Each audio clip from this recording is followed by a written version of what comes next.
അസ്സലാമു അലൈക്കും വറഹ്മത്തുള്ളാഹി തആല വബറകാതുഹു. കണ്ണേറിൽ നിന്ന് രക്ഷ ലഭിക്കാൻ നമുക്കെല്ലാം ഈസിയായി ചെയ്യാൻ പറ്റുന്ന ഒരു കാര്യം ഞാൻ നിങ്ങൾക്കിവിടെ പറഞ്ഞു തരാം. കണ്ണീർ സത്യമാണോ? അതെ, നബി തങ്ങൾ പറഞ്ഞു, കണ്ണീർ സത്യമാണ്. അത് വെറും ശ്വാസമല്ല, ഉറപ്പുള്ള കാര്യമാണ്. നബി തങ്ങൾ പറഞ്ഞു, കണ്ണീർ മനുഷ്യനെ രോഗിയാക്കും. മറ്റുള്ളവരുടെ കണ്ണീർ ശക്തമായ ദോഷം വരുത്തിവെക്കും, മരണത്തിലേക്ക് വരെ എത്തിച്ചേക്കാം.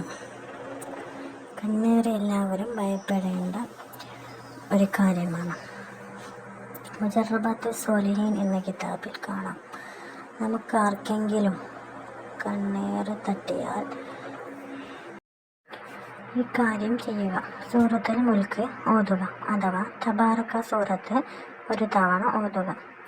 ഒരു കാര്യം ശ്രദ്ധിക്കുക, 3-ാമത്തെ 4-ാമത്തെ ആയത്തിൻ്റെ ഈ ഭാഗം മാത്രം 30 തവണ ആവർത്തിച്ച് ഓതുക.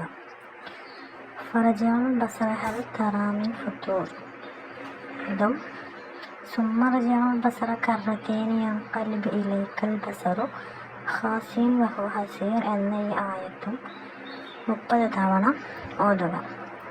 ഈ 2 ആയത്തുകൾ മാത്രം 30 തവണ ഓതുക. ശേഷം ബാക്കിയുള്ള ഭാഗം ഓതി സൂറത്ത് പൂർത്തിയാക്കുക. ഓതിക്കഴിഞ്ഞ ശേഷം വെള്ളത്തിൽ മന്ത്രിക്കുക. വീട്ടിലുള്ളവർക്ക് എല്ലാവർക്കും ഈ വെള്ളം കുടിക്കാം. കുട്ടികളുടെ തലയിൽ മന്ത്രിക്കുകയും ചെയ്യാം. നമുക്ക് അല്ലാഹു തൗഫീഖ് നൽകട്ടെ. സുബഹിക്ക് ശേഷമോ അല്ലെങ്കിൽ മഗ്‌രിബിന് ശേഷമോ ഓതി മന്ത്രിക്കലാണ് ഏറ്റവും നല്ലത്. എല്ലാവരും ഇത് ചെയ്യുക. എല്ലാവരുടെയും കണ്ണീരിനെ തൊട്ട് അല്ലാഹു കാത്ത് രക്ഷിക്കുമാറാവട്ടെ.